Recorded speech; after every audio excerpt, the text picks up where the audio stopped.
Hey guys, Dr. Duce back again. Now today I'm going to be explaining to you why I believe it's important that you pass your vocals through a hardware compressor before it reaches your digital audio workstation. Now this is the dbx Xl Compressor Gate, and this handles the majority of my vocal recordings in my studio. I use a traditional mixer with inserts, and this device is inserted into the vocal channel, and then the signal is routed through to my audio interface.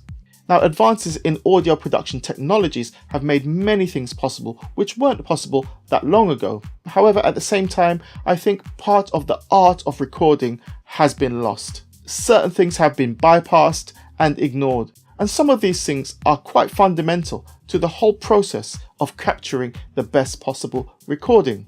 Now, although it's possible to apply compression using plugins to your recordings once they're already in your DAW, you need to also consider situations where you've got a very dynamic performance from a vocalist or a musician. And it's important that you correctly manage that performance prior to it going down to tape or to hard drive in most cases. Now, although these practices are very old school, they are still part of the fundamentals of capturing a great recording. Now, for many of you who have a small studio set up in your home, chances are you probably connect your microphone directly to your audio interface and go straight in that way. And you may well be happy with the results that you're getting. But I'd suggest you to consider incorporating a hardware compressor into your setup. Now, right here are a couple of my favorite tools, which I've had for a very long time.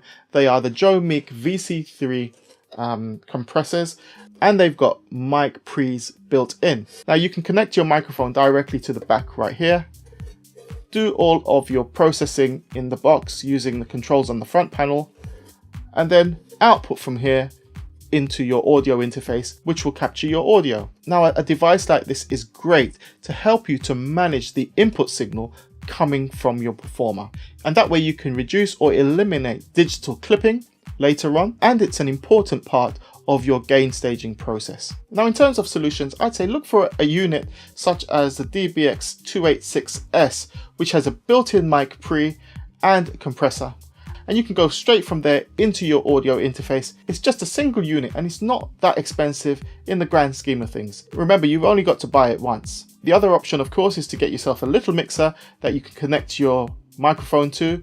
You can output from there into the compressor and then either loop back to the mixer or go straight out of the compressor into your audio interface. The whole point is to be able to add that extra level of control over the input signal. Now, once your audio is on your computer in your DAW, you can use your plugins to do all the heavy lifting, to color the sound of your vocals or whatever you've recorded, and that work can be done there.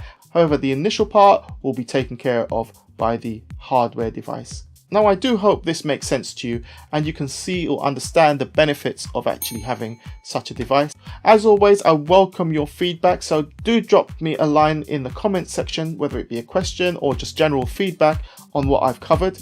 And if you found this video useful or helpful, please give me a like and subscribe to the channel if you haven't done so already.